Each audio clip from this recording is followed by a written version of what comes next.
Assalamualaikum warahmatullahi wabarakatuh.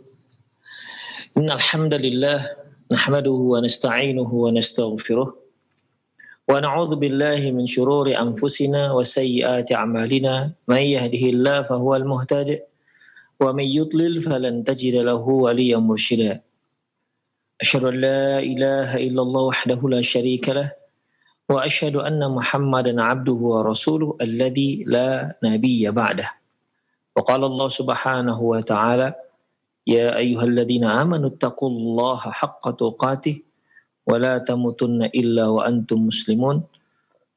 Wa qala 'azza man qala ya ayyuhalladzina amanu taqullaha wa qulu qawlan sadida yuslih lakum a'malakum wa yaghfir lakum dhunubakum wa may yuti'illaha wa rasulahu faqad faza fawzan 'azima.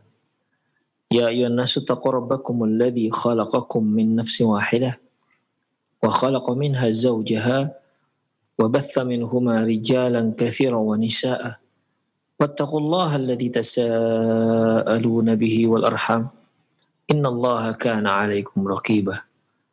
Amma ba'du, inna astaqal hadithi kitabullah wa khairal hadi hadi Muhammad sallallahu alaihi wasallam wa syarrul umur muhdatsatuha wa kullu muhdatsatin bid'ah wa kullu bid'atin dhalalah wa kullu dhalalatin finnar. Kaum muslimin dan kaum muslimat, para pemirsa Roja TV dan pendengar Roja Radio Roja dimanapun Anda berada, alhamdulillah kita kembali bertemu dalam acara perjalanan setelah kematian.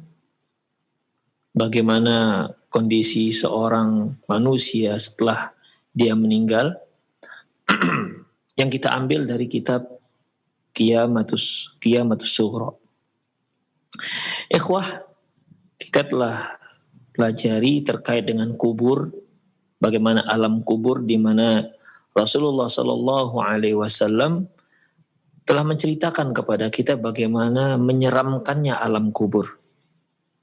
Kemudian beliau Shallallahu Alaihi Wasallam juga telah menceritakan kepada kita, mengabarkan kepada kita, dan kita wajib untuk mengimaninya, bagaimana kegelapan kubur dan bagaimana himpitan kubur, jepitan kubur, di mana semua manusia, baik dia seorang yang saleh maupun yang tidak saleh, dia yang muslim, yang mukmin, apalagi yang kafir, akan mendapatkan himpitan dan jepitan kuburannya.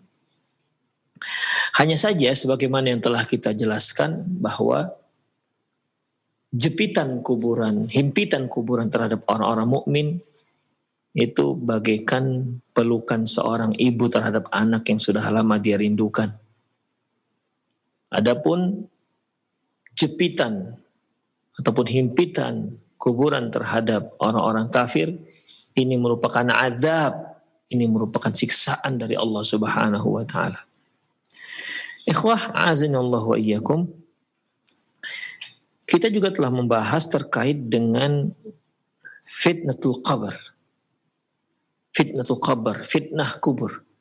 Ikhwah, perlu kita ketahui berbeda antara fitnah kubur dengan adab kubur. Ya. Harus kita bedakan antara fitnah kubur dengan azab kubur. Adapun azab kubur, ya azab siksaan, ya, yang akan didapati ditimpakan terhadap setiap orang yang kafir dan fajir. Itu azab. Adapun fitnah, dia adalah pertanyaan, seperti yang Senin lalu telah kita bahas, di mana setiap orang akan mendapatkan 3 pertanyaan. Dan 3 pertanyaan ini sudah diberitakan kepada kita. Siap-siap kita mendapatkan 3 pertanyaan ini nanti di kuburan. Bahkan tidak hanya pertanyaan, jawabannya juga sudah ada. Sudah diberikan kepada kita. Namun tentunya yang akan menjawab nanti itu bukan kecerdasan. Ya, bukan lagi kecerdasan. Tapi dia adalah keimanan seorang terhadap Allah dan Rasulnya ketika dia berada di dunia. Mereka yang tebal keimanannya terhadap Allah dan Rasulnya, yang taat, maka dia akan dengan mudah menjawab pertanyaan demi pertanyaan. Namun bagi siapa yang kafir, maka dia tidak akan mendapat menjawabnya. Ikhwah rahimanallah wa iyyakum. Ini merupakan fitnah kubur. Ya, jadi bedakan antara fitnah kubur dengan azab kubur. Fitnah kubur yaitu ujian ataupun soal dua malaikat nungkar yang bernama Munkar dan Nakir yang berwarna biru, hitam kebiru-biruan. Dia akan memberikan 3 pertanyaan. 3 pertanyaan yang diberikan inilah disebut dengan fitnatul qabr. Ya. Berikutnya nanti baru akan ada azab kubur sesuai dengan hasil pertanyaan. Jika orang tersebut tidak mampu memberikan jawaban, maka diikuti setelah itu azab kubur. Namun jika seorang itu mampu menjawab pertanyaan, 3 pertanyaan ini, maka setelah itu diikuti dengan nikmat kubur. Demikian perjalanannya dan sesi kondisi seorang manusia dalam kuburannya. Ikhwah azallahikum, mengenai fitnah kubur juga sudah kita bacakan beberapa hadis-hadis dan hadisnya sahih dan wajib untuk kita imani. Hanya permasalahannya ikhwah, ada khilafiyah di kalangan para ulama terkait dengan apakah orang kafir itu juga mendapatkan azab, mendapatkan fitnah kubur. Apakah orang kafir mereka juga akan disodorkan 3 pertanyaan ini? Di sini para ulama berbeda pendapat. Ya, mereka yang mengatakan tidak ada fitnah kubur bagi orang kafir, alasannya ya mereka orang kafir, nggak perlu tanya-tanya lagi, sudah langsung masuk mendapatkan azab kubur. Nah, untuk apa lagi tanya? Tidak perlu lagi ditanya-tanya. Ini kan ikhwah. Karena memang nggak ada Rasul bagi mereka dan tidak Tuhan bagi mereka, dan agama mereka juga nggak agama Islam, makanya untuk tak perlu ada pertanyaan. Tapi sebaiknya kita bacakan saja kitabnya ikhwah, di mana ya masalah ini masalah khilafiyah dengan para ulama tentang apakah orang kafir juga akan mendapatkan fitnah kubur. Ingat ikhwah, fitnah kubur yaitu pertanyaan yang diajukan, 3 pertanyaan yang diajukan oleh malaikat. Ini fitnah kubur. Azab kubur setelah itu. Kalau seorang nggak sanggup menjawabkan 3 pertanyaan ini, maka dia akan mendapatkan azab kubur. Namun apabila dia berhasil menjawab 3 pertanyaan ini, maka dia mendapatkan nikmat kubur. Ya, ingat, bedakan antara fitnah kubur dengan azab kubur. Tapi ikhwah rahimanallahu ikum, para ulama berbeda pendapat terkait dengan apakah orang kafir itu akan mendapatkan fitnah kubur, atau apakah mereka ini juga setelah mati akan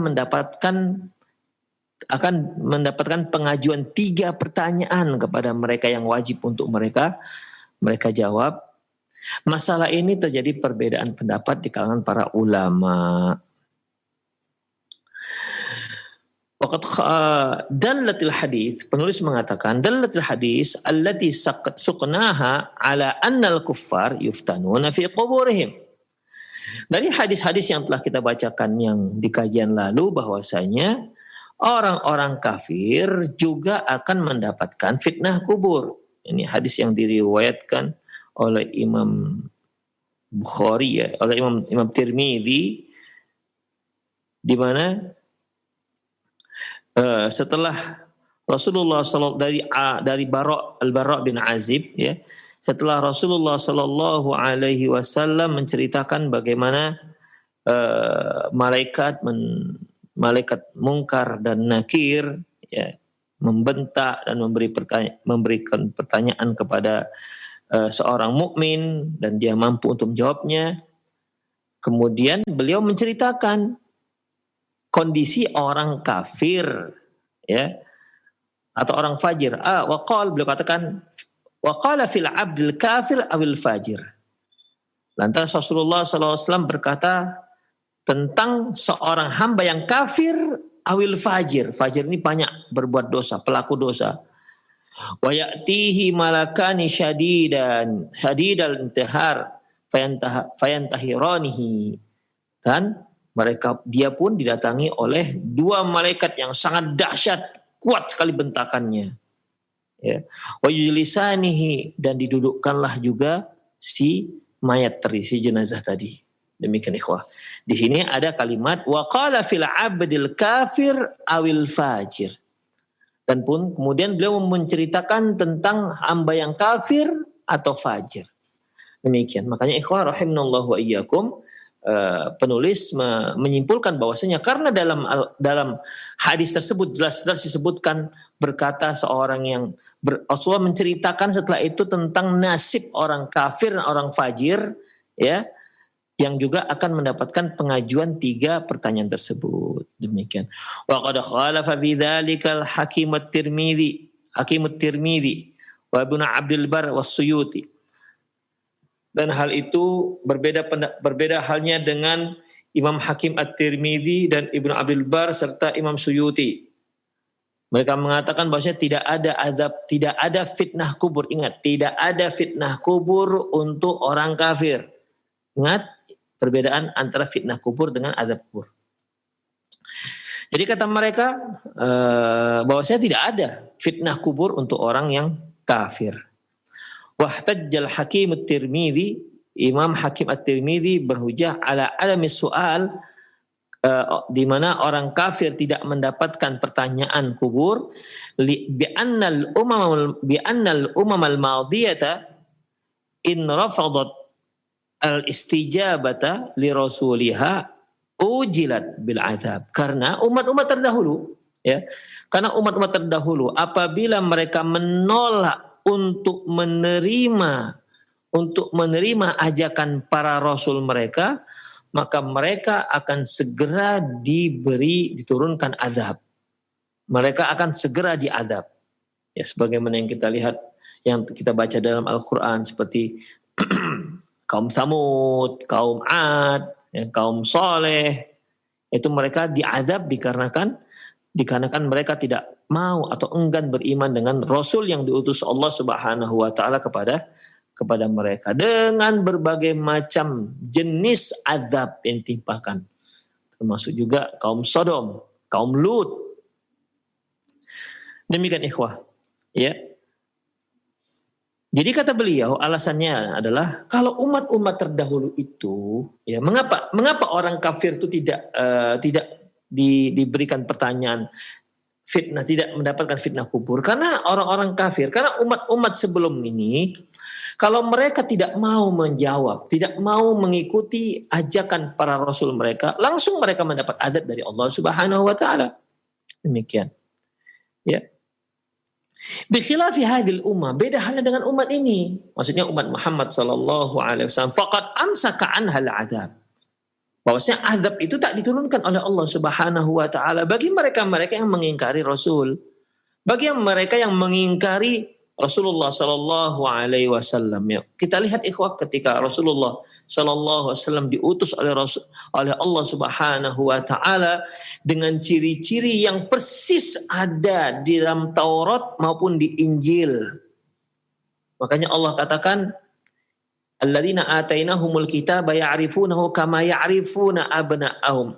Orang-orang yang kami berikan kitab, mereka itu mengetahui Muhammad ini sebagai utusan Allah, sebagaimana mereka mengetahui anak-anak mereka sendiri. Demikian. Tapi namun begitu pun ketika Rasulullah SAW diutus, mereka semua ingkar. Mereka tidak mau beriman, enggan untuk beriman. Gara-gara apa? Gara-gara ternyata Rasul yang terakhir yang ada di dalam kitab mereka itu diutus dari kalangan orang Arab. Ini permasalahannya. Ya, mereka menyangka Rasul terakhir itu diutus dari kalangan Yahudi, ternyata tidak. Ya, ternyata diutus dari kalangan orang Arab. Di sini yang membuat mereka iri, dengki, sehingga nggak mau beriman. Seolah-olah mereka, bukan seolah-olah mereka tutup mata dengan ciri-ciri Rasul yang diutus yang disebutkan dalam baik Taurat maupun Injil.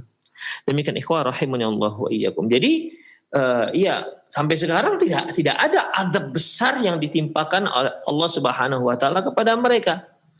Sebagaimana azab yang ditimpakan kepada kaum Ad, sampai mereka punah. Kemudian kaum Samud, habislah mereka.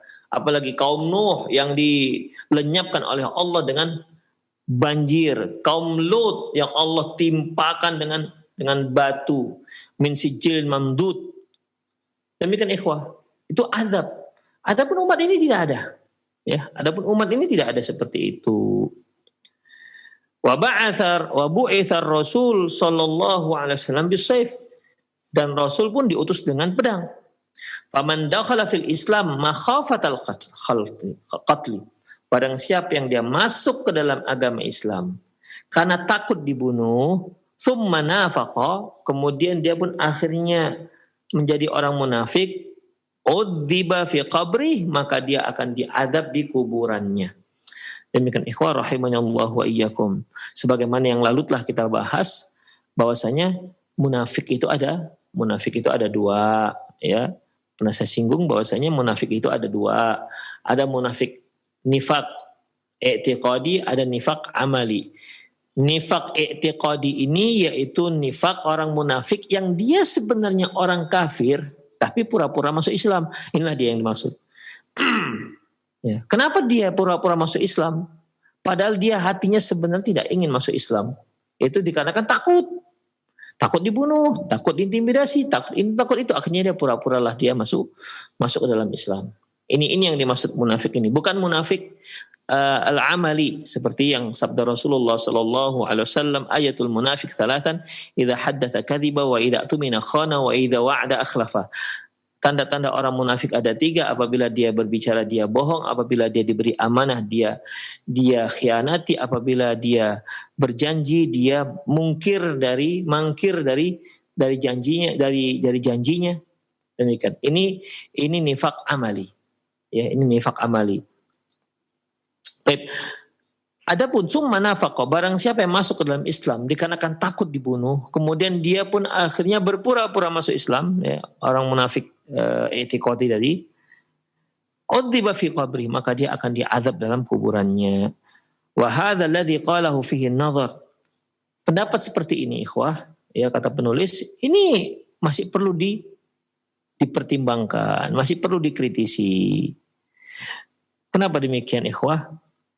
Fa innallaha lam yuhlik mukadzibil umam ba'da nuzul Taurat.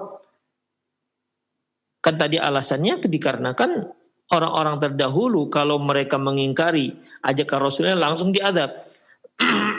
Namun ternyata sesungguhnya Allah Subhanahu wa taala tidak mengadab para pendusta umat, pendusta Rasul setelah diturunkan Taurat. Jadi memang sebelum diturunkan Taurat itu memang ada adab yang luar biasa Allah timpakan kepada umat-umat sebelumnya. Namun ternyata setelah diturunkannya Taurat tidak ada lagi yang seperti itu.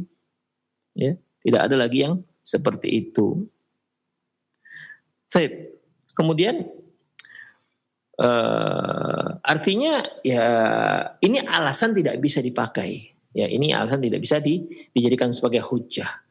Bahwasanya kenapa orang kafir tidak diazab, dikarenakan kalau orang umat-umat sebelum dahulu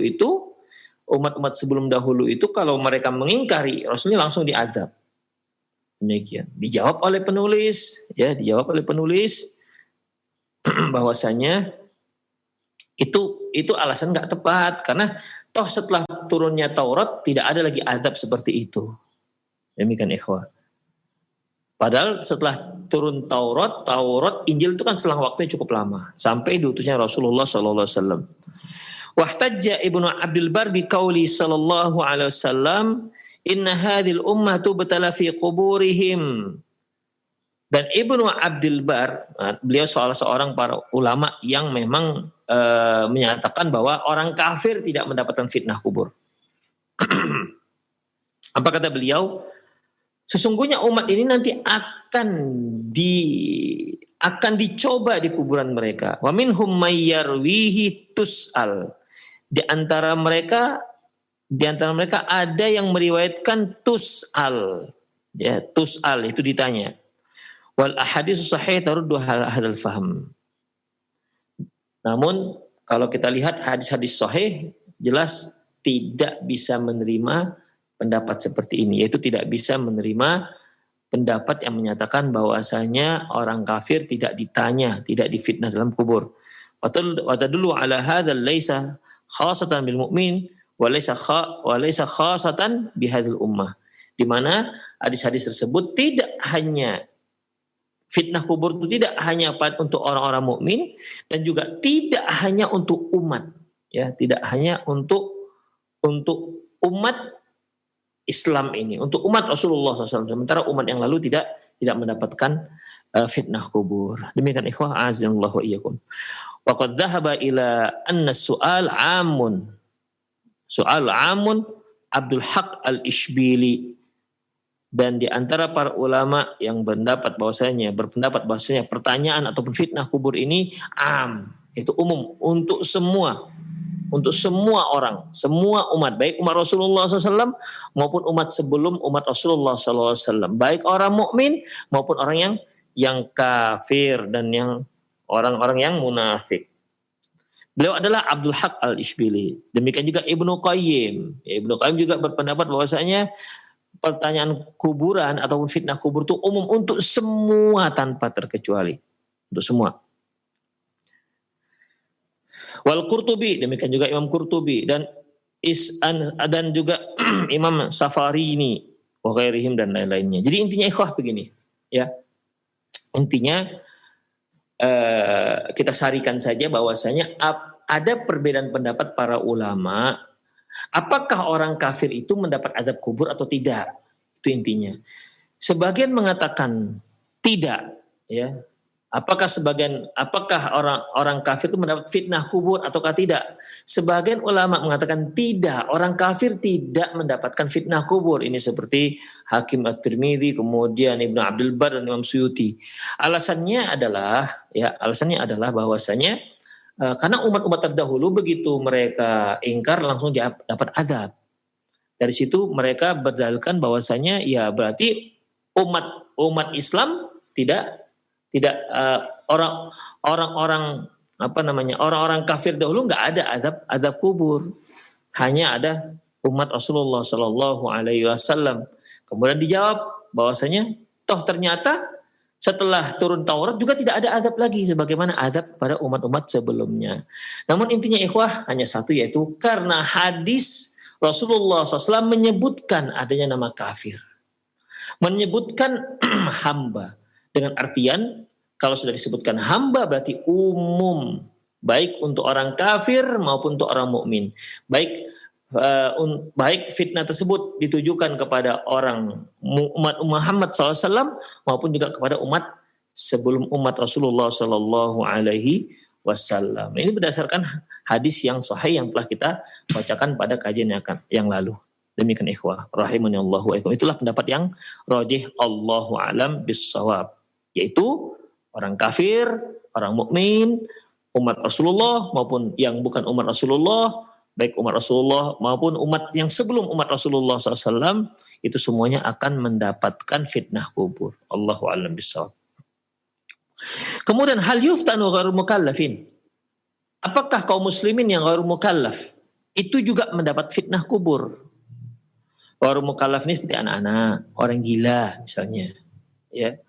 Apakah mereka ini juga mendapatkan azab kubur, mendapatkan fitnah kubur, mendapatkan pertanyaan di dalam kuburannya? Ya. Al fitnatu amun lil jami'il mukallafin. Bahwasanya fitnah kubur ini umum untuk semua orang yang mukallaf. Yang mukallaf ini artinya yang mendapatkan beban hukum. Dia adalah orang yang dia adalah orang yang berakal dan orang yang baligh. Berakal pun dia, tapi kalau belum baligh belum mendapatkan ini. Ya, belum dikatakan mukallaf. Baligh dia tapi tak berakal, belum dikatakan mukallaf. Jadi mukallaf itu adalah orang yang baligh dan orang yang berakal. Baik. Bahwasanya fitnah kubur ini ditujukan kepada semua mukallaf, yaitu yang baligh dan yang berakal. Illan nabiyyin faqad ikhtifa fihim. Kecuali nabi, para ulama berbeda pendapat bahwasanya apakah para nabi itu juga akan mendapatkan fitnah kubur. Demikian. Yang rajih bahwasanya para nabi tidak mendapatkan fitnah kubur dan tidak mendapatkan jempitan kubur sebagaimana yang telah kita bahas di 2 kajian sebelumnya. Wa illa syuhada wal murabitin wa nahwihim mimma ja'atin nusus dalat ala najatihim min fitnatil qabri kama sayati biyanuhu. Demikian juga para syuhada, orang-orang yang mati syahid, wal murabitin. Murabitin ini orang-orang yang berjaga-jaga di perbatasan negara kaum muslimin. Ya, jangan-jangan untuk menjaga jangan sampai ada musuh orang kafir menyerang. Nah, mereka yang meninggal dalam keadaan seperti itu, ya. Ini mereka juga termasuk orang-orang yang terbebas dari fitnah kubur berdasarkan hadis-hadis, ya, hadis-hadis yang insya Allah akan ada penjelasannya. Ya, jadi mereka ini termasuk pengecualian para nabi, para syuhada, orang-orang murabitin, ya, mereka dikecualikan tak mendapatkan fitnah kubur dikarenakan apa? Dikarenakan ada dalilnya. Demikian ikhwah. Dikarenakan ada dalilnya. Adapun orang-orang kafir seperti yang tadi kita bahas, itu dikarenakan ada dalilnya. Maka nggak bisa kita kecualikan dari keumuman. Baik. Waqtulifa fi ghairil mukallafin minas sibyani wal majanin. Hanya saja para ulama berbeda pendapat. Apakah anak kecil dan orang-orang gila yang belum mukallaf, yang tidak mukallaf, apakah mereka juga dapat azab kubur, mendapat fitnah kubur? Fadhahaba jami'u minal ulama ila annahum la yuftanun. Banyak juga para ulama yang berpendapat bahwasanya untuk anak kecil dan orang gila tidak mendapatkan fitnah kubur, pertanyaan kubur. Minhum Qadi Abu Ya'la wa Ibnu Aqil. Di antara mereka yaitu ulama yang bernama Abu Ya'la dan Ibnu Aqil. Wa wijhatun nadhar haula annal mihnata takunu liman kullif. Alasan mereka bahwasanya beban pertanyaan ini ya hanya untuk orang-orang yang mukallaf. Ya sudah mendapat beban hukum. Adapun anak-anak tak ada dosa. Kemudian juga tidak perlu disiksa juga. Kenapa mereka tidak mukallaf? Rufiat anhum qalam, di mana dosanya belum dituliskan. Demikian ikhwah. Demikian juga orang gila, di mana mereka juga tidak mendapatkan fitnah kubur. Ya, mukallaf, tidak ada beban hukum. Makanya kalau ada anak kecil membunuh itu tidak ada hukuman. Orang gila misalnya tidak ada hukuman. Demikian ikhwah. Baik, selanjutnya.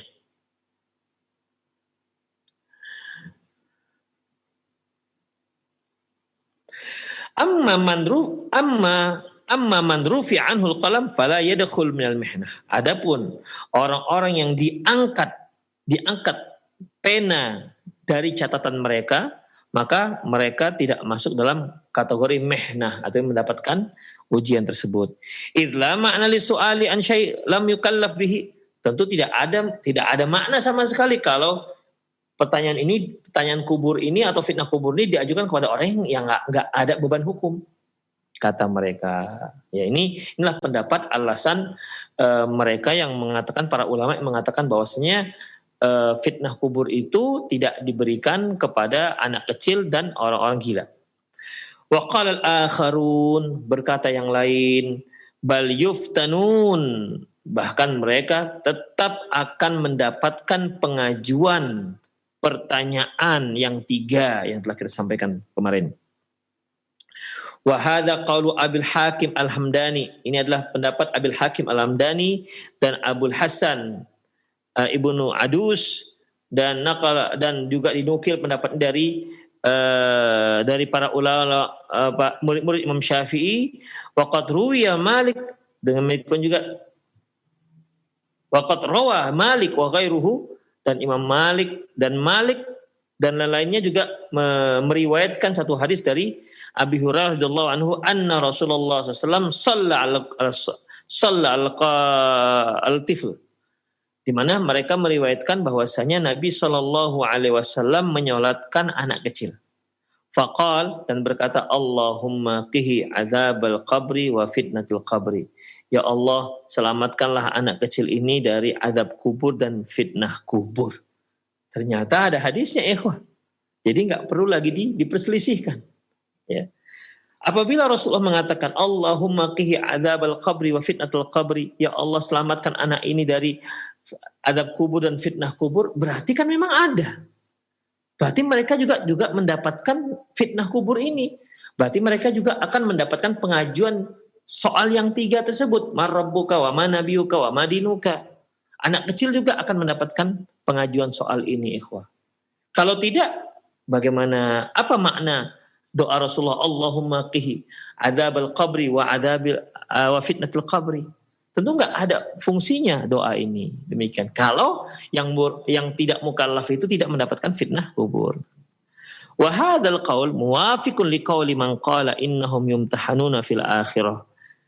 Hadis ini jelas, ya hadis ini jelas sesuai dengan pendapat yang mengatakan bahwasanya mereka-mereka yang belum mukallaf itu mereka tetap mendapatkan mereka tetap akan mendapatkan fitnah kubur.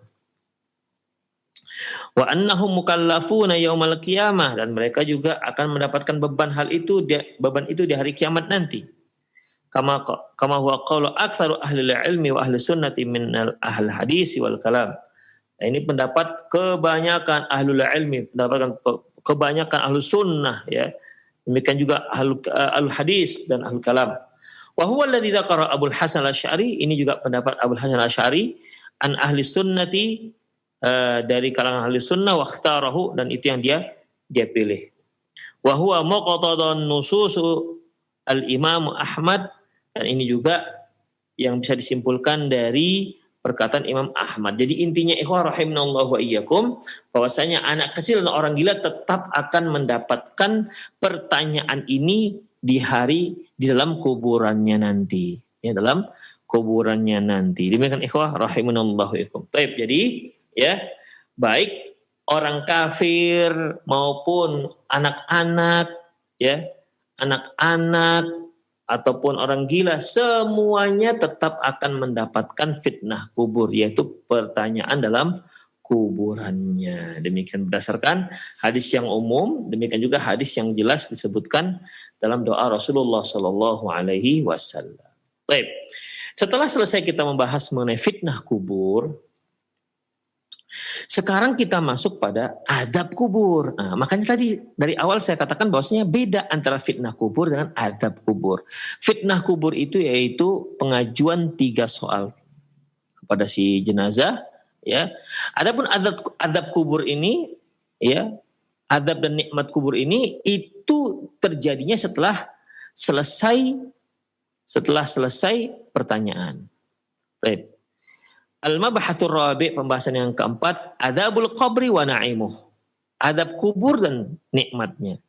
Matlabul awal, fasal yang pertama, Ahadithu adzabil qabri wa na'imihi mutawatirah. Bahwasanya hadis-hadis yang menceritakan tentang adab kubur dan nikmat kubur itu hadisnya hadis-hadis yang mutawatir. Mutawatir luar biasa banyak yang meriwayatkan hadis tersebut, jadi nggak bisa dipungkiri akan kebenarannya. Karena ikhwah rahimanallahu wa iyyakum, sebagian kaum muslimin ada yang mereka berupaya dengan berbagai macam argumen untuk menolak azab kubur. Ya. Di antaranya mereka yang menolak dengan cara pikiran, ikhwah. Di antara mereka katakan bahwasanya ini kan adab kubur itu kan hanya ada dalam hadis. Dan hadis-hadis Rasulullah itu la yufidul ilmi, la yufidul yakin, kata mereka. Tidak yakin sekali. Beda halnya kalau seandainya ada dalam Al-Quran. Jadi bagi mereka kalau untuk masalah akidah itu harus ada dalam Al-Quran. Kalau nggak ada dalam Al-Quran berarti tidak bisa diterima, kata mereka. Ya. Tidak bisa terima. Karena apa? Karena karena hadis-hadis yang hadis-hadis yang terkait dengan masalah akidah jika diriwayatkan dari tidak dalam Al-Qur'an, maka itu seperti khobar ahad, kata mereka. Khobar ahad itu yufidudzon, menunjukkan adanya masih ada persentase keraguannya.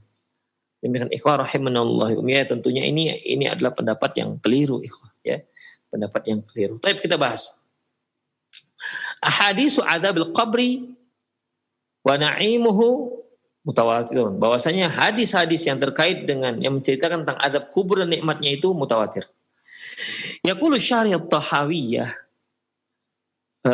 pensyarah akidah Tahawiyah mengatakan waqad tawatarat al-akhbaru an Rasulullah sallam fi thubuti adabil qabri wa na'imih liman kana dzalika ahlan, bahwasanya banyak sekali sudah mutawatir hadis-hadis tentang dari Rasulullah SAW yang menceritakan tentang adanya azab dan nikmat kubur bagi orang yang memang pantas untuk menerimanya. Artinya ada yang mendapatkan azab kubur dan ada yang mendapatkan nikmat kubur. Wasu'alul malakaini, demikian juga dengan pertanyaan dua malaikat. Fayajibu i'tiqaduhu subuti dzalika wal imanu bihi. Maka kita sebagai seorang muslim wajib untuk mengimaninya dan wajib untuk meyakini kebenarannya. Wala natakallamu fi kaifiyah. Kita tidak bicara tentang bagaimananya. Ya ikhwah rahimanallah wa iyyakum, ketika malaikat datang kemudian menyuruh duduk si jenazah setelah nyawanya dikembalikan, kita nggak tahu juga kan bagaimana duduknya, ya. Karena kalau kita bayangkan duduknya seperti duduk kita sekarang ini, jelas tidak ada ruangan untuk tempat duduk, tidak ada ruangan untuk duduk. Demikian ikhwah. Ya, jadi dalam masalah ini ya kita tidak tahu bagaimananya, tapi yang jelas Allah mengatakan adanya adab kubur, ya sudah selesai. Bagaimana tengok aja nanti sendiri. Demikian ikhwah. La natakallamu fil kaifiyatihi. Kita enggak bicarakan tentang kaifiyat adabnya. Ya. Kaifiyat nikmatnya. Id laisa lil aqli wuquf ala kaifiyati. Karena akal kita itu belum bisa menalarnya. Belum bisa mencerna bagaimananya. Ikhwah. Ya, belum bisa mencerna bagaimananya. Ya kita ikhwah, ketika kita bicara tentang sesuatu dengan pertanyaan bagaimana, ya kita harus lihat dulu bendanya.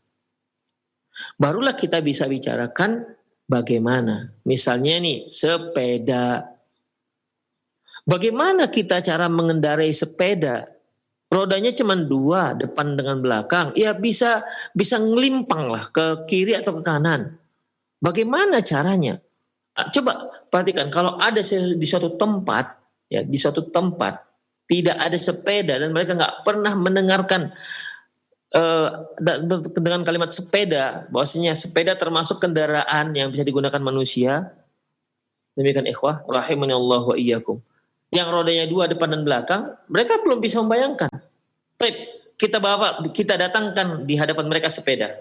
Kita hadapkanlah dia di depan mereka sepeda. Nah, ini bisa dipakai, dikendarai. Mereka yang belum lihat bagaimana cara mengendarainya juga belum bisa. Loh, gimana? Mungkin kalau mereka ada sapi, ya sapi itu udah bisa berdiri, mereka tinggal naik. Ini sepeda nggak bisa diberdirikan. Nggak bisa diberdirikan tanpa cagaknya kan, tanpa standarnya. Mereka kan bingung, loh gimana caranya? Kalau dinaikin dia bakal jatuh kiri atau jatuh ke kanan. Demikian, nggak tahu kaifiatnya. Demikian, ikhwah, setelah dinaikin ternyata bisa, oh begitu, berarti memang orang yang mengendarai sepeda ini harus bisa mengimbangkan dirinya. Barulah mereka katakan, oh itu sudah nampak sepedanya. Ya, belum melihat bagaimana cara mengendarainya. Ya mungkin kalau mereka mengendarai di awal-awal bisa jatuh kiri atau jatuh kanan. Itu makhluk ikhwah yang sudah kita lihat. Konon lagi bagaimana dengan alam kubur? Ya. Sesuatu yang belum masuk nalar kita ikhwah. Ya. Belum masuk nalar kita. Dan banyak hal di muka bumi ini ikhwah, kita mau tidak mau harus meyakini adanya walaupun kita belum pernah melihatnya. Ya kan? Kita belum pernah melihatnya. Kita lihat, bahkan kita melihat langsung bagaimana efek daripada makhluk-makhluk tersebut. Seperti corona misalnya. Ya, corona. Gak pernah kan ada di antara kita yang pernah melihat corona. Kecuali orang-orang yang ahli, yang mereka meneliti, mereka pakai mikroskop dan seterusnya. Bagi kita ya, apakah corona itu ada? Ya kita katakan, mau nggak mau kita harus katakan ada memang yang namanya virus corona COVID-19. walaupun kita tidak pernah melihatnya. Demikian ikhwah rahimanallah wa iyyakum. Kuman misalnya, kuman atau virus. Semua kita mengatakan ya virus ada. Ketika kita mengatakan ada, apakah dikarenakan kita pernah melihatnya? Kan tidak.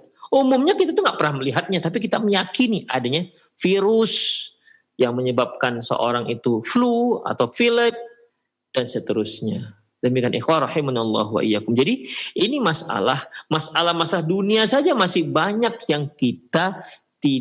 yang belum pernah kita lihat, namun kita bisa meyakini kebenarannya.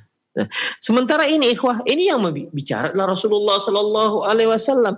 Apakah harus masuk akal dulu kita? Harus masuk ke akal kita dulu, bisa kita nalar, baru kita mau beriman? Astagfirullah.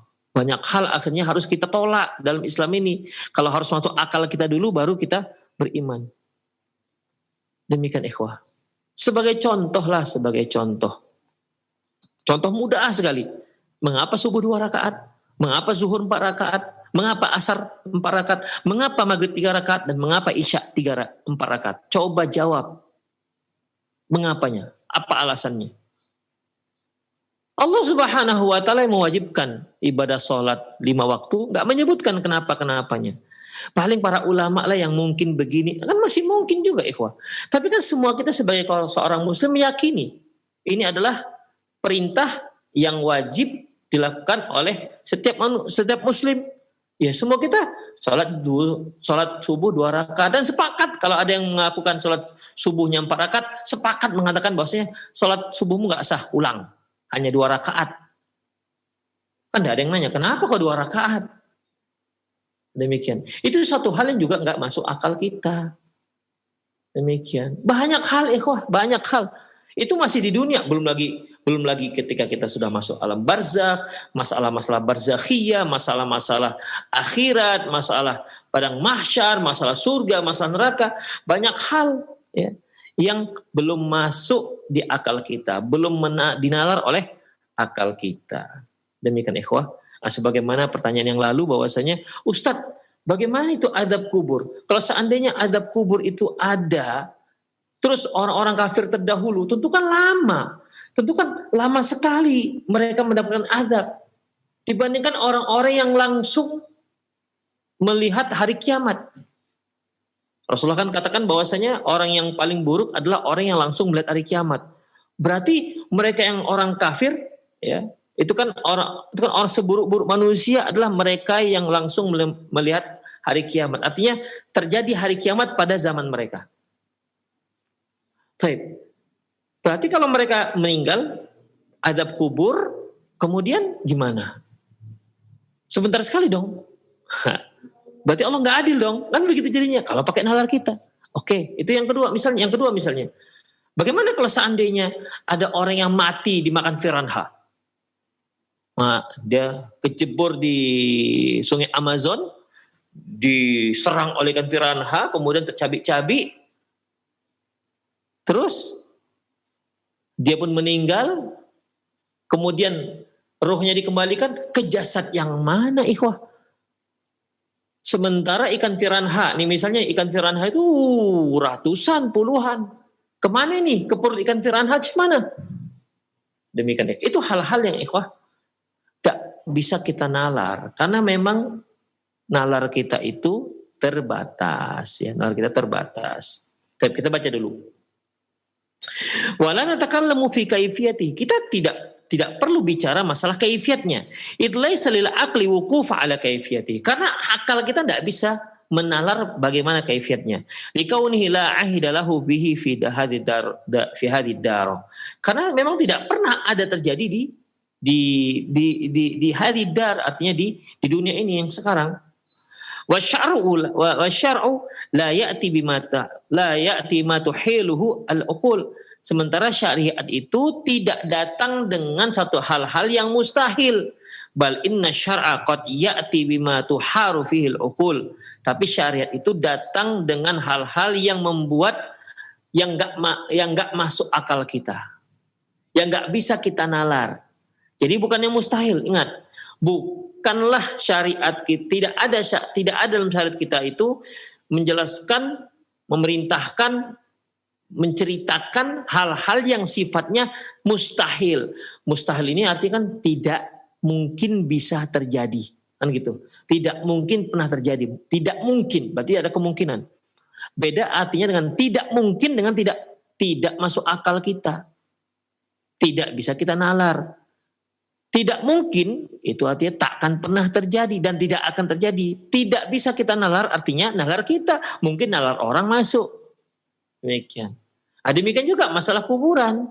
Ya, masalah kuburan memang belum masuk akal kita sekarang, tapi nanti baru kita katakan oh begitu rupanya. Demikian ikhwah. Ya, seperti sepeda yang kita contohkan tadi itu. Setelah dia lihat bagaimana orang mengendarainya, oh bisa rupanya ini dikendarai hanya dengan 2 roda depan dan belakang. Nah, demikian. Tentu pasti mereka akan coba saya yang coba. Nggak bisa kan? Nggak bisa mereka kendarai kecuali setelah mereka belajar.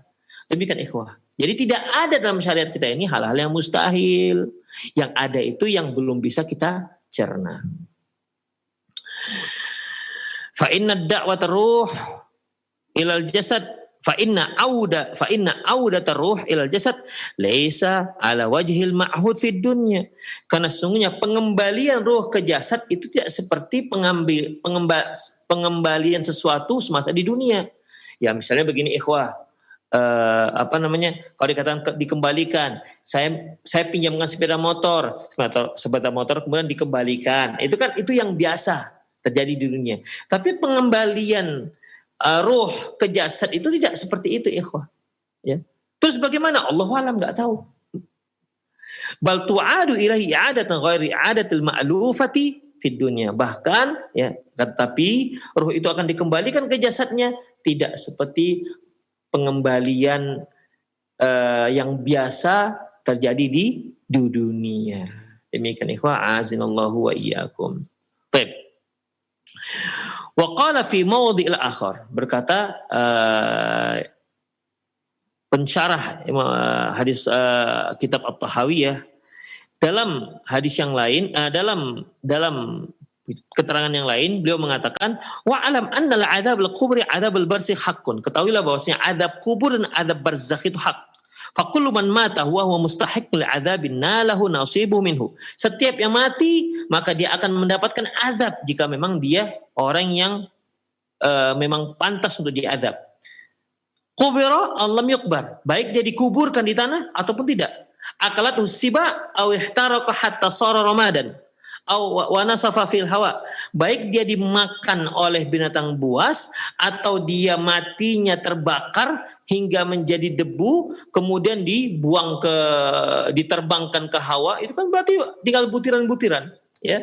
Au suliba, atau dia disalib, au ghuriqa fil bahar, atau dia tenggelam di laut, wasala ilaihi ruhihi wa badanihi minal adzab ma yasilu ilal qubur, maka rohnya akan kembali ke badannya dan juga akan mendapatkan adab sebagaimana orang yang mati dikuburkan. Semuanya akan mendapatkan jatah yang sama. Demikian ikhwah, ya. Semuanya akan mendapatkan jatah yang sama. Ini kok gimana ya? Seperti yang kita katakan tadi, ya. Ya. Ini contohnya, masya Allah, ikhwah. Jadi ada orang yang dikebumikan secara normal, dikuburkan. Ada orang yang matinya terbakar, kan ada yang memang dibakar, kan yang sengaja dibakar. Dibakar, kemudian debu pembakarannya diterbangkan ke hawa. Terus nanti rohnya gimana? Kembalinya kemana? Karena jasadnya sudah nggak ada. Sudah berupa butiran-butiran kecil, serpen-serpen kecil yang sudah diterbangkan ke hawa, terbang kemana-mana. Terus kemana itu ruhnya dikembalikan? Maka kita katakan dia akan dikembalikan. Ruh akan dikembalikan kepada jasadnya, baik dia dikubumikan seperti biasa, yang biasa, maupun jasadnya itu sudah hancur lebur, sudah berkeping-keping dan seterusnya. Demikian ikhwah, tetap akan dikembalikan dan tetap akan datangi oleh malaikat mungkar nangkir, ya. Kemudian akan tetap didudukkan. Wah, ini gimana ya? Tuh, kan enggak nalar kita, enggak masuk ke akal kita. Makanya ikhwah rahimanallahu wa iyyakum, ya, masalah ini masalah gaib itu banyak hal yang tidak masuk akal kita. Tapi ingat, bukan mustahil. Tidak masuk akal bukan mustahil. Demikian ikhwah rahimanallahu iyyakum. Wa ma warada fi ijlasihi wa ikhtilafi adla'ihi wa nahwi dzalik.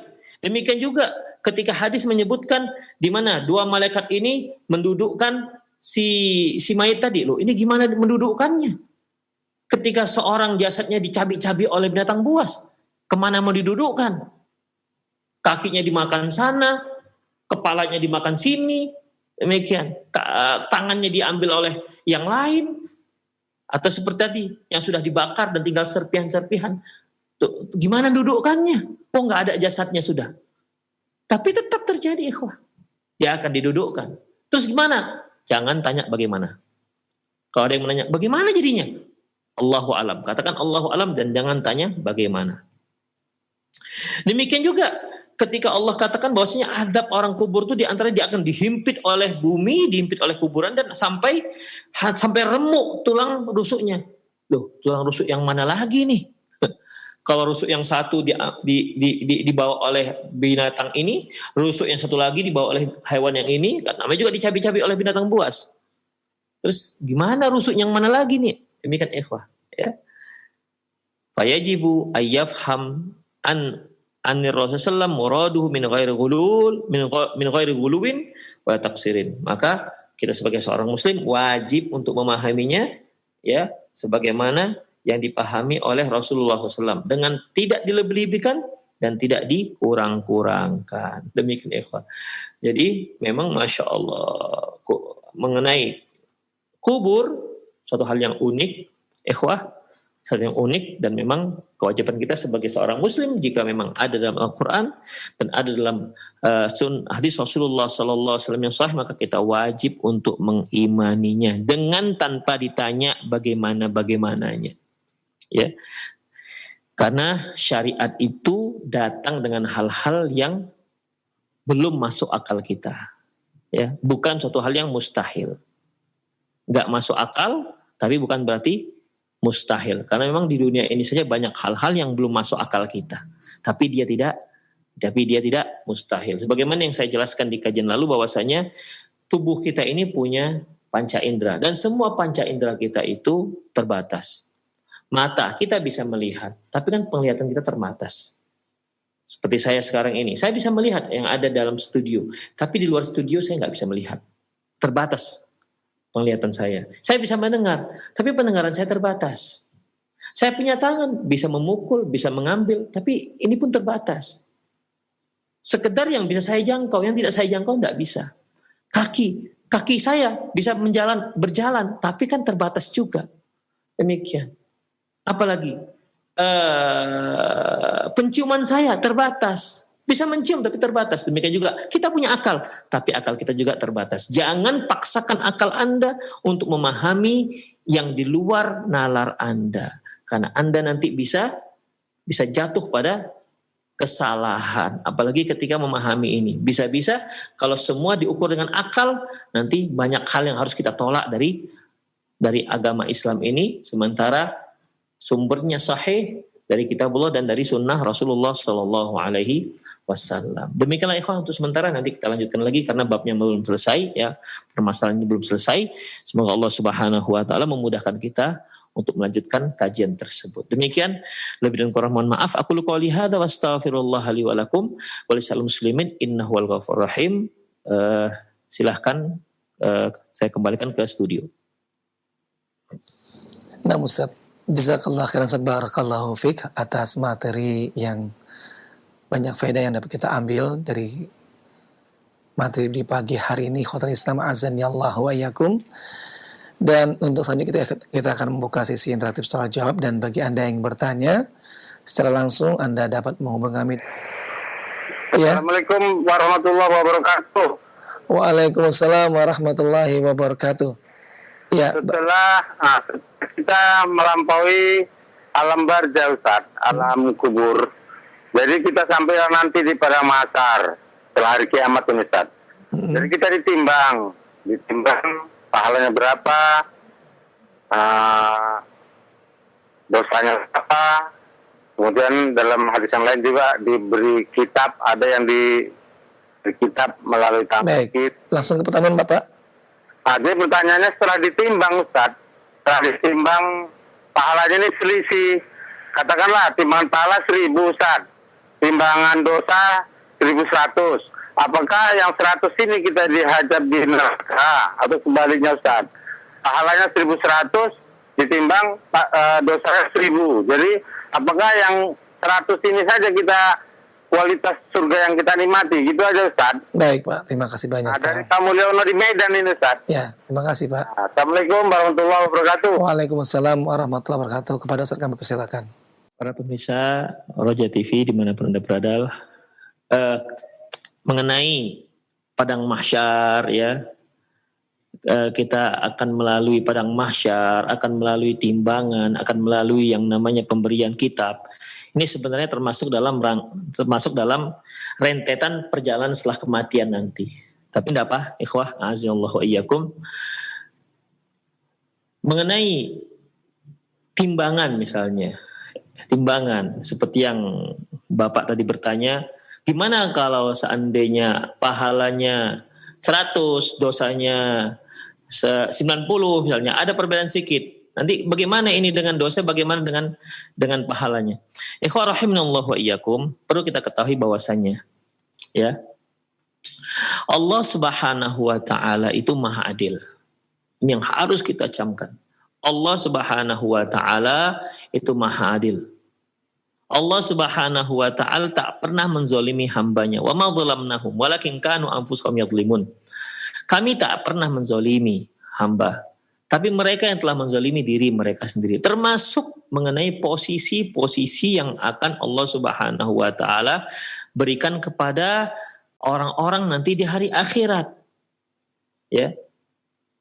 Sebenarnya Allah sudah tahu. Belum Allah ciptakan kita, Allah sudah masing-masing kita ini sudah ada tempatnya, baik di surga maupun di neraka. Baik. Kemudian Rasulullah Shallallahu Alaihi Wasallam menceritakan kepada kita tentang timbangan, mizan, ya, menceritakan kepada kita tentang mizan. Baik. Ini bagaimana nanti? Apakah memang Allah Subhanahu Wa Taala akan berikan sesuai dengan nilai kebaikan kita? Kalau kebaikannya 100, tempatnya sekian. Kalau 120, tempat sekian. Kalau nilainya 300, sekian, lebih tinggi begitu. Apakah demikian? Allahu a'lam bishawab. Ikhwan rahimanallahu wa iyyakum. Kalau kita nalarnya seperti nalarnya kita fahami sebagaimana ilmu eksakta, ya seharusnya seperti itu. Tapi jangan lupa, bukankah di sana ada syafaat? Ya, bukankah di sana ada syafaat? Syafaat itu ikhwah rahimanallahu iyyakum, yaitu diberikan kepada pertama orang yang seharusnya masuk neraka tak jadi masuk neraka.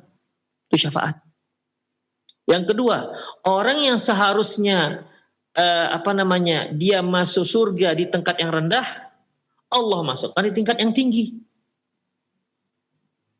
Termasuk juga syafaat orang yang tadinya harus lama di neraka, akhirnya jadi nggak begitu lama, begitulah kira-kira.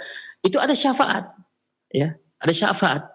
Jadi bukan 1 tambah 1 sama dengan 2. Di akhirat nanti bisa 1 tambah 1 nggak jadi 2, tapi karena ada syafaat bisa jadi 100. Demikian ikhwah rahimanallahu ikum. Jadi kok bisa? Apakah semua orang akan mendapatkan syafaat? Ya. Allah Subhanahu wa taala mengatakan, wa kam mim malakin fis samawati wa kam mim malakin fis samai wa kam mim malakin fis samai la tughni syafa'atum syai'an illa min ba'di ay ya'dhanallahu liman yasha' wa yarda. Jadi berapa banyak para malaikat-malaikat itu di langit, ya, di mana tidak ada sedikit pun manfaat syafaatnya kecuali illa min ba'di ay ya'dhanallah, kecuali setelah mendapat izin dari Allah, min ba'di ay ya'dhanallah liman yasha', kepada siapa saja yang dikehendaki, wa yardo, dan untuk orang yang dia ridhoi. Demikian ikhwah. Jadi syafaat itu ikhwah, syafaat itu Allah Subhanahu wa taala yang mengizinkan. Rasulullah SAW mendapat izin untuk memberi syafaat. Kepada siapa? Kepada orang-orang yang diizinkan oleh Allah Subhanahu wa taala. Orang-orang mukmin juga diberi syafaat. Kepada siapa syafaat ini diberikan oleh orang-orang mukmin? Kepada orang-orang yang diridhai oleh Allah Subhanahu wa taala. Demikian ikhwah rahimanallah. Jadi tidak harus sebagaimana yang 100 ya di 100 tempatnya. Demikian. Tidak harus seperti itu. Karena apa? Karena nanti adanya syafaat. Ya semoga Allah Subhanahu wa taala memberi kita syafaat yang seharusnya masuk neraka akhirnya tidak masuk neraka. Demikian. Mungkin para pemirsa pernah mendengar hadis bitokoh, ya hadis bitokoh di mana seorang mukmin, ya Allah Subhanahu wa tunjukkan catatan amalannya, di mana catatan amalannya itu sebanyak 99 catatan. Satu catatan itu panjangnya sejauh mata memandang, ya catatannya. Kemudian Allah katakan pada dia, betul kamu sudah mengamalkan ini? Betul kamu sudah melanggar ini? Ya, dia nggak bisa bilang apa-apa. Benar ya Allah, benar ya Allah. Sampai dia aduh, udahlah. Artinya putus asa sudah. Dia tahu ini bakal penghuni neraka, ini bakal marah Allah, ini bakal Allah adablah saya. Begitu. Sampai tidak ada lagi yang tidak ada lagi tempat bisa dia berharap. Tidak ada lagi harapannya terhadap surga. Sampai Allah Subhanahu wa taala berikan bitokoh. Ya berupa kartu yang kita nggak tahu kartu bagaimana, apakah memang kartu sebagaimana kartu ATM kita, Allahu a'lam nggak tahu ya. Kemudian orang tersebut berkata, ya Allah, apalah faedahnya kartu ini dengan sekian banyak dosa-dosa yang telah aku lakukan? Akhirnya ikhwah, semua dosanya diletakkan di satu timbangan, di daun timbangan, yang satu lagi diletakkan daun timbangan yang satu lagi diletakkan di toko ini. Ternyata timbangan di tokoh yang ada kalimat la ilaha illallahnya berat. Lebih berat ketimbang dosanya. Masya Allah. Akhirnya Allah masukkan dia ke dalam surga. Demikian ikhwah, azinallahu wa iyyakum. Ada lagi di mana Allah Subhanahu wa taala ajak seorang mukmin dialog ya dengan tanpa didengar oleh yang makhluk Allah yang lain. Allah tanyakan, kamu sudah lakukan ini, kamu sudah lakukan ini, kamu sudah lakukan ini. Benar ya Allah, sudah nggak ada lagi harapannya. Kata Allah, aku ampuni semuanya. Masya Allah kan. Ya itulah ikhwah, makanya ikhwah azallahu ikum, surga itu tidak bisa kita gapai dengan amalan kita.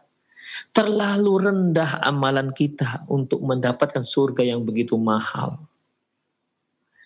Sebanyak-banyak amalan yang kita lakukan itu belum cukup untuk menebus tebusan sebagai tebusan untuk mendapatkan surga. Makanya Rasulullah Shallallahu Alaihi Wasallam ya menyatakan bahwasanya seorang itu tidak masuk surga, seorang itu tidak masuk surga karena amalannya, tapi dikarenakan rahmat Allah. Tapi ikhwah, tentu kita sebagai seorang manusia hendaklah kita banyak beramal. Memang tahu bahwasanya amalan kita tidak cukup untuk mendapatkan surga.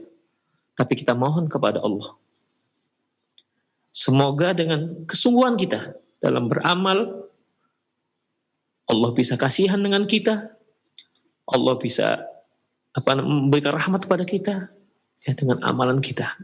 Itulah yang kita harapkan dari Allah Subhanahu wa taala. Sekali lagi amalan kita belum bisa untuk jadikan sebagai tebusan mendapatkan surga. Tapi dengan kesungguhan beramal, semoga Allah kasihan dengan kita. Kasihan dengan kita, kemudian dimasukkan kita ke surga. Makanya ikhwah, beramallah, dan beramallah. Walaupun memang belum bisa untuk menembus surga, tapi beramallah. Ya, semoga Allah Subhanahu wa taala memasukkan seluruh kita ke dalam surga. Demikian Allahu a'lam bishawab. Demikianlah ikhwah rahimanallahu ikum. Saya kira cukup satu pertanyaan saja karena waktu juga sudah lewat. Semoga Allah Subhanahu wa taala memberikan kita kemudahan dalam melewati fitnah kubur, dalam melewati berbagai macam hal dalam azab kubur. Dan tentunya ikhwah rahimanallahu wa iyyakum, kita masih hidup, apalagi kita dalam suasana Ramadan di mana Rasulullah sallallahu alaihi wasallam mengatakan bahwasanya futihat abwabul jannah wa ghulliqat abwabun nar wa suffidati syayatin. Dibukakannya pintu surga, ditutupnya pintu neraka, dan dibelenggunya setan-setan. manfaatkanlah bulan Ramadan ini untuk terus dekat dan semakin dekat pada Allah Subhanahu wa Ta'ala. Kan tidak ada hari selain Ramadan, ikhwah. Tidak ada. Bulan Ramadan ini merupakan bulan yang memang seluruh kaum muslimin serentak untuk melakukan kebaikan. Maka ini kesempatan bagi kita untuk bisa menjadi baik. Kesempatan kita untuk bisa menjadi baik. Sebab kalau kita nggak bisa menjadi baik di saat orang-orang semua serentak untuk melakukan amalan kebaikan, tapi kita tetap berjalan di tempat, faman haruma khairuha faqad khurim, yang nggak mendapatkan kebaikan di bulan Ramadan, faqad khurim, berarti dia telah terhalang mendapatkan banyak kebaikan. Kalau di bulan Ramadan saja seperti itu, ya dia tidak bisa meningkatkan kebaikannya, dia tidak bisa menjadi baik di saat kaum muslimin serentak menjadi baik. Kapan lagi? Apakah mungkin dia bisa menjadi baik di luar Ramadan? Demikian. Kita mohon kepada Allah Subhanahu wa Ta'ala agar kita diberi inayahnya, istiqomah, tetap ya mempertahankan ibadah kita, dan upayakan jangan mempertahankan tapi meningkatkan terus sampai ke di akhir Ramadan, dan hingga kita menjadi orang-orang dikelompokkan Allah Subhanahu wa Ta'ala dalam orang-orang yang muttaqin. Demikian ikhwah, aku qouli hadza wa astaghfirullah li wa lakum wa lisal muslimin innahu wal ghafurur rahim. Assalamualaikum warahmatullahi wabarakatuh.